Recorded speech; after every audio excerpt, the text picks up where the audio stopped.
Hello everyone, good morning. আজ Sunday. আজকে অনেক দিন পর সকালবেলাতে ব্যাকইয়ার্ডে বের হতে পারলাম। কিছুদিন আগে পর্যন্ত তো ব্যাকইয়ার্ডের এমন অবস্থা হয়েছিল স্নোতে, দরজাটা খুলতেই অসুবিধা হতো। আজকে ওয়েদারটা বেশ ভালো। এখন বাইরে টেম্পারেচার 16 ডিগ্রি সেন্টিগ্রেড। ব্যাকইয়ার্ডের সিঁড়িটা অনেক দিন পর দেখতে পেলাম। পুরো তো স্নোতে ঢাকা পড়ে গেছিলো। তবে এই যে শীতকাল শেষ হলো, এখন আবার কাজ শুরু হবে। এই যে ডেকটা রয়েছে, এই ডেকের মধ্যে এতদিন ধরে স্নো জমতে জমতে কীরকম একটা শ্যাওলা মতন হয়ে যায়। তাই যেই একটু গরমকাল পড়বে, এটাকে আবার ভালো করে ঘষে তারপরে সব কিছু শ্যাওলাগুলোকে পরিষ্কার করে পারলে একবার রঙও করে দেবো। গত বছরই রং করার কথা ছিল, আর সময় করে উঠতে পারিনি। আপেল গাছে আশা করছি এই আর 4-5 সপ্তাহের মধ্যে একটু একটু করে পাতা দেখতে পাবো। আর আমাদের যে গার্ডেন বেডগুলো স্নোতে পুরো ঢাকা ছিল, এবার সেগুলো পুরো মেল্ট করে পুরো জল হয়ে গেছে। এখন ওপরের এই কাভারগুলো তুলতে গেলে না ছিঁড়ে যেতে পারে, এত জলে ভারী হয়ে গেছে। একটু কয়েকদিন পর তুলে দেবো। চায়ের কাপটা নিয়ে এসেছি, একটা টি ব্যাগ দেওয়া আছে, ওটা হাওয়ায় একবার এদিক যাচ্ছে আর ওদিক যাচ্ছে। আজকে আবার অ্যালার্টও আছে। ওয়েদার রিপোর্টেই দেখলাম যে 75 কিলোমিটার বেগে হাওয়া দেবে। ওদিকে ঘন কালো মেঘও হয়ে আছে। এই বৃষ্টি আর একটু পরেই শুরু হবে। এরকম সকালবেলাতে একটু ব্যাকইয়ার্ডে ফ্রেশ এয়ারে ঘুরতে ভীষণ ভালো লাগে। এই তো সামার আসছে, তখন তো রোজই একবার করে ব্যাকইয়ার্ডে আসবো। সকালবেলাতে দেখতে গাছপালাগুলো কেমন আছে। তবে এখনই গাছ লাগাবো না, আরও কয়েকটা সপ্তাহ পরে লাগাবো। এই গাছটা, এটাতে আবার সবার আগে ফুল হবে, তারপরে গাছ ভর্তি পাতা হবে। দেখতেও পাচ্ছি ছোট ছোট ফুলের কুঁড়ি চলে এসেছে। আজকে দুপুরেও একটু পরেই আমরা বেরোবো, বন্ধুর বাড়িতে যাব। এখান থেকে একটু দূরেই মিসিসাগাতে। ওখানে বাকি বন্ধুরাও সবাই আসবে, সবাই মিলে একটু হোলি খেলার প্ল্যান চলছে। আবি কাল যে জুতোটা কিনেছে, সকালবেলা ঘুম থেকে উঠেই পরে নিয়েছে। আর এখন বাড়িতে সব ঠামি, দাদু, দাদা, এই দুন্দুন, এদের সবার সাথে গল্প করছে আর সবাইকে এই জুতোটা দেখাচ্ছে। সোফার ওপরে জুতো পরে বসে আছে। নতুন জুতো তো, সেজন্য কিছু আর বলছি না। আজকে ব্রেকফাস্টের জন্য বানালাম ম্যাগি। অনেক রকম সবজি দিয়েছি আর তার সাথে ডিমও দিয়েছি। একটু ডাল সেদ্ধ বসালাম। সারা সপ্তাহে এখন প্রচণ্ড কাজের চাপ থাকে। এই একটু ডালটা সেদ্ধ করে রাখলে আর কিছু সবজি কেটে রাখলে পরে উইকডেজের রান্নাটা তাড়াতাড়ি হয়ে যায়।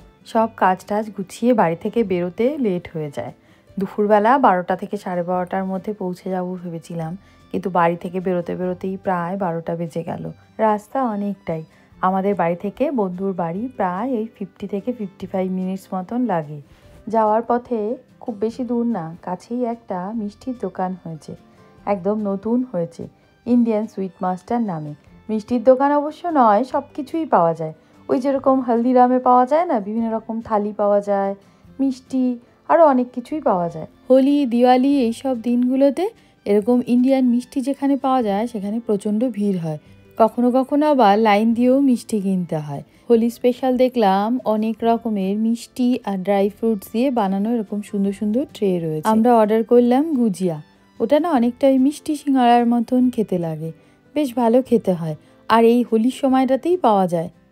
অনেক মিষ্টির ভ্যারাইটি আছে, কিন্তু বেশিরভাগই সেগুলো ওই নর্থ ইন্ডিয়ান স্টাইলের মিষ্টি। আমাদের আবার বাঙালি মিষ্টি তো একদমই অন্যরকম।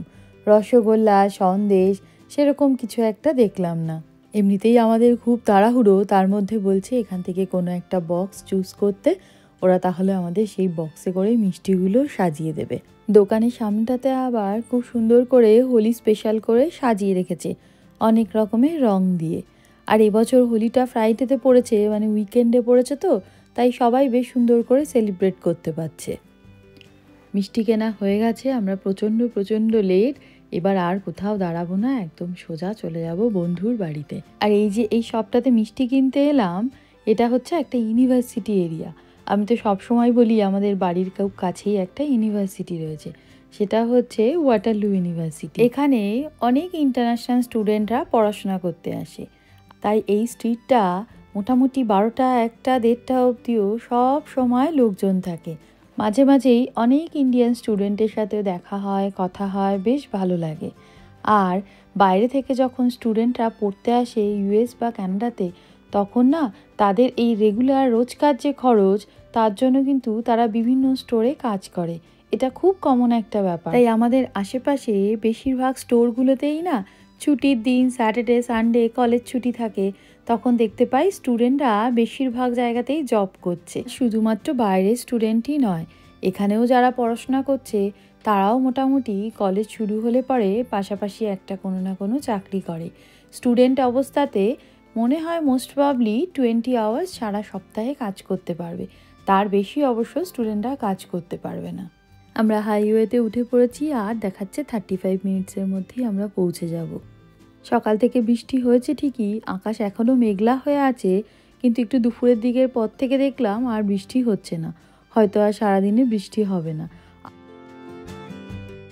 আমরা যখন মাঝ রাস্তায় তখন থেকেই আমরা ফোন পাচ্ছি যে আর কতক্ষণ লাগবে আসতে আমাদের, কারণ সবাই ওয়েট করছে রং খেলার জন্য। আমরা তাই সোজা এসে চলে এসেছি ব্যাকইয়ার্ডে, এখানেই সমস্ত রং খেলার ব্যবস্থা করা হয়েছে। অমিত এসে যেই দেখেছে এরকম রং খেলা হচ্ছে, সঙ্গে সঙ্গে আমাদের যে সব থেকে ছোট সদস্য তাকে কোলে নিয়ে দাঁড়িয়ে আছে, বলছে তোমরা সবাই রং খেলো, আমরা দুজনে মিলে দেখব। আমিও তো ভাবিনি যে এরকম রং খেলা হবে। সবাই মিলে জল রং দিয়ে রং খেলছে, বেলুনের মধ্যে রং গুলে তার মধ্যে ভরেছে আর সবার গায়ে ছুঁড়ে মারছে। আরও অনেক রকমের রং আছে, ওই বাচ্চারা যে পেইন্ট করে সেই পেইন্টের যে কালারগুলো সেগুলো নিয়ে এসে সবার মাথায় ঢেলে দিচ্ছে। বাচ্চাদের জন্যও নিয়ে এসেছে পিচকারি, সেইগুলোর মধ্যে জল ভরে সবাই গায়ের মধ্যে দিচ্ছে। আমি আবার একটা নতুন ইন্ডিয়ান কুর্তি পরে এসেছি। আগে জানলে তো ওই হোলির দিন যেরকম পুরনো জামা টামা পরে আসে সেরকমই পরে আসতাম। ওদিকে অ্যাবি কী করছে, সবাইকে রং দিচ্ছে আর দৌড়ে দৌড়ে বাইরে চলে যাচ্ছে। ওকে আর কেউ রং দিতে পারছে না, যেই রং দিতে যাচ্ছে অমনি দৌড়ে একদম আরও দূরে চলে যাচ্ছে। আমি তারপরে বললাম যে এরকম করে হোলি খেললে হবে না, বন্ধুদেরকে রং দিতেও হবে আবার নিজেকেও রং মাখতে হবে। এবার অ্যাবিকে পেয়েছে, এই যে এগুলো হচ্ছে বাচ্চাদের পেইন্ট করার সমস্ত কালার, সেগুলো সবার মাথায় নিয়ে এসে ঢেলে দিচ্ছে। তবে বহুদিন পর দেশে যেরকম করে রং খেলতাম ওই স্কুল কলেজে পড়ার সময় সেরকম করে রং খেলছি, যে যার মতন পাচ্ছে একদম পুরো ভূত বানিয়ে দিচ্ছে। অমিতকে সবাই মিলে অনেক চেষ্টা করেছিল নিয়ে এসে রং মাখিয়ে দেওয়ার জন্য, কিন্তু অ্যাকচুয়ালি এরকম জল দিয়ে রং খেলা হবে সেটা তো আমরা ভাবিনি। আমি আর অ্যাবি দুজনেই এক্সট্রা একটা করে জামা কাপড়ের সেট নিয়ে এসেছি, কিন্তু অমিত সেটা করেনি। আমি একবার বলেছিলাম যে একটা এক্সট্রা জামা কাপড় নিয়ে যেতে, বললো না না এত ঠান্ডা পড়েছে, জ্যাকেটটা পরে রংটা খেলবো, তারপর জ্যাকেটটা গাড়িতে রেখে দিয়ে ঘরে ঢুকে যাব, তাহলে আর কিছু অসুবিধা হবে না, জামাতে রং লাগবেই না। ভাগ্যিস জামা কাপড়গুলো নিয়ে এসেছিলাম, যা রং লেগেছে, জামা মনে হচ্ছে বাতিল করতে হবে। যদিও বাচ্চাদের ওই কালারগুলো হচ্ছে ওয়াশেবল পেন্ট, মানে ধুলেই উঠে যাবে, দেখা যাক জামা কাপড় থেকে ওঠে কিনা।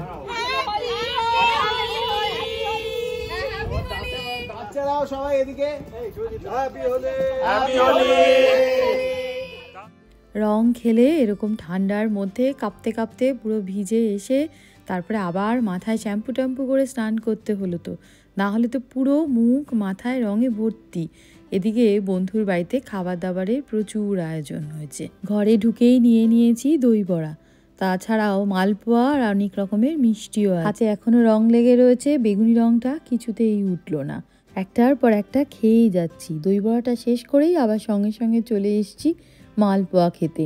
এখানে আবার মিষ্টি দইও রয়েছে, আর মেন কোর্সে রয়েছে চাইনিজ আইটেম। বাচ্চারাও চাইনিজ খেতে খুবই পছন্দ করে। নুডলস, তার সাথে চিলি চিকেন আর একটা ফিশের আইটেম আর ফ্রাইড রাইসও আছে। রং খেলা হয়ে গেছে, তারপরে ঘরে এসে দেখলাম হোলির জন্য সুন্দর করে ডেকোরেশনও করেছে। অনেক খাওয়া দাওয়া গল্প আড্ডা সব হলো। এখন বাজে সন্ধ্যে 6:30, এখন বাড়ি ফিরবো। কাল তো আবার মানডেতে অফিস আছে, তার জন্য বেশ কিছু প্রস্তুতিও আছে, তাই বাড়ি গিয়ে আবার সেই সব কাজকর্ম করতে হবে। অনেক বছর পর এরকম হোলি খেললাম, আর এখন তো অ্যাবি আসার সময় বলছে আরও 30 মিনিটস থাকবো তারপরে যাব। মানে যখনই বলবো বাড়ি চল তখনই বলবে আর 10 মিনিটস এক্সট্রা খেলবো আর 30 মিনিটস এক্সট্রা খেলবো। আমরা বললাম না চল, কারণ বাড়ি গিয়ে আমাকে একটু রান্নাও করতে হবে আজকে। সকালের দিকে তো বৃষ্টি হচ্ছিল থেকেই, কিন্তু বিকেলের দিকে আবার ওয়েদারটা ভালো হয়ে গেছে, এখন বেশ একটু রোদও উঠেছে দেখছি। ফেরার সময় বেশ কিছুটা সময় বেশিও লাগলো। সানডের বিকেলবেলা বেশ ভালো ট্রাফিক ছিল রাস্তায়, এমনিতে না হলে আমরা ওই 50 মিনিট থেকে 1 ঘন্টার মধ্যে পৌঁছে যাই, আজকে প্রায় 1 ঘন্টা 10-15 মিনিট লেগে গেল। বাড়ির কাছে যে শপটা আছে ওখান থেকেই আজকে উইকেন্ডের যে গ্রসারিগুলো করি সেগুলো করে নেব। একে আমি বলেছিলাম যে গাড়িতেই বস বাবার সাথে, আমি গিয়ে তাড়াতাড়ি করে কিনে নিয়ে আসবো। উল্টে ও এখন আমার থেকেও আগে আগে যাচ্ছে আর আমাকে জিজ্ঞেস করছে কী কী নিতে হবে বলো। মানে ও আগে আগে গিয়ে জিনিসপত্রগুলো সব নিতে থাকবে। অ্যাবিকে তো একবার ওখানে শ্যাম্পু করে দিয়েছি মাথায়, কিন্তু এখন আবার বাড়িতে নিয়ে গিয়ে আবার একবার ভালো করে শ্যাম্পু করে দিতে হবে। আর মুখে টুখে ঘাড়ের কাছে রঙগুলো এখনও অবধি ওঠেনি। আমাকেও তাই, আরও একবার শ্যাম্পু করতে হবে। কালকে তো সকাল সকাল অফিস, তা রঙ যদি না ওঠে তখন আবার আমাকে অফিসে গিয়ে সবাইকে বোঝাতে হবে রঙ কেন আছে। ওদের কাছে তো অদ্ভুত লাগবেই যে হঠাৎ করে কেন এরকম মুখে টুখে চুলে টুলে রঙ লাগিয়ে চলে এসেছে। বাড়ির কাছে এই গ্রসারি শপটা হয়ে খুব ভালো হয়েছে। টুকটাক যা কেনাকাটা তাড়াহুড়ো থাকলে পরে এখান থেকেই কিনে নেওয়া যায়। মোটামুটি হাঁটা ডিস্টেন্সের মধ্যে এই শপটা। কিন্তু কানাডা আর ইউএসএতে সব জায়গায় কিন্তু এরকম সুবিধা পাওয়া যায় না। যেরকম আমরা নিউ জার্সিতে 4-4.5 বছর মতন যেখানে ছিলাম, এরকম হাঁটা ডিস্টেন্সের মধ্যে কোনো গ্রসারি স্টোর ছিল না। সেই গাড়ি নিয়েই বেরোতে হবে। তখন অ্যাবি খুব ছোটও ছিল আর আমাদের তখন 5 দিন করে আবার অফিসেও যেতে হতো। একটা কিছু যদি ভুল হয়ে যেত না, তাহলে ওই উইকডেজে জিনিসটা কেনা গ্রসারি স্টোরে গিয়ে সেটা আবার অনেক ঝামেলার মনে হতো। সেই থেকেই আমার ওই উইকলি মিল প্ল্যান বানানোর অভ্যেসটা হয়ে গেছে। একদম উইকেন্ডেই সারা সপ্তাহ ধরে কি রান্না হবে, তার জন্য কি কি সবজি গ্রসারি সব আছে কিনা লিস্ট দেখে একদম কেনাকাটা করে উইকেন্ডেই সব কমপ্লিট করে ফেলা। এই অভ্যেসটা এখনও অবধি হয়ে আছে। অ্যাবি স্কুলে স্ন্যাকের জন্য সমস্ত জিনিসপত্র কেনা হচ্ছে। ক্যান্টিলোপ এটা প্রায় 2 থেকে 3 দিন মতন ও স্কুলে নিয়ে যায় ওর মর্নিং স্ন্যাকের জন্য। আর নিচ্ছি হচ্ছে বেবি ক্যারেট। এই ছোট ছোট ক্যারেটগুলোকে একটুখানি যদি র্যাঞ্চ দিয়ে দিই অ্যাবিকে, ও খুব পছন্দ করে স্কুল স্ন্যাকের জন্য। অ্যাবির মতন বয়সে আমাকে যদি ওরকম 4-5 টুকরো গাজর কেটে স্কুলের টিফিন বক্সে দিয়ে দিত, আমি তো একদম শিওর ওটা না খেয়ে বাড়িতে নিয়ে আসতাম। বাড়িতে একটাও লেবু নেই, কী করে যেন প্রত্যেক উইকেন্ডেই ভুলে যাই। প্রায় 3-4 সপ্তাহ হয়ে গেছে একটাও লেবু নেই, তাই 2টো লেবু একসাথে নিয়ে নিলাম। বেশিরভাগ কেনাকাটাই ছিল অ্যাবির ওই স্কুল লাঞ্চ, স্কুল থেকে ফিরে কি খাবে, আর ওর মর্নিং স্ন্যাক, এসবই কেনাকাটা করলাম। হাতটা এখনও পুরো বেগুনি হয়েই রয়েছে। হয়ে গেল কেনাকাটা, এবার বাড়ি যাব। বাড়ি গিয়ে রান্না বান্না করতে হবে, কালকে দুপুরের জন্য কিছু একটা বানাতে হবে। আবার কাল রাত্রেবেলা অফিস থেকে ফিরে যেটা খাবো সেটাও তো আজকেই রান্না করে রাখবো, নাহলে তো কালকে সন্ধেবেলা ফিরে আর রান্না করার মতন সময় থাকবে না। আবার কাল সোমবার, আবার 1 সপ্তাহ অফিস বাড়ি ছুটি। রবিবারের বিকেলে এসব ভাবতে ভাবতেই মনটা খারাপ হয়ে যায়। আজকের মতন ভিডিওটা এখানেই শেষ করছি। যদি ভালো লেগে থাকে তাহলে অবশ্যই লাইক, শেয়ার, সাবস্ক্রাইব আর কমেন্ট করো। টাটা।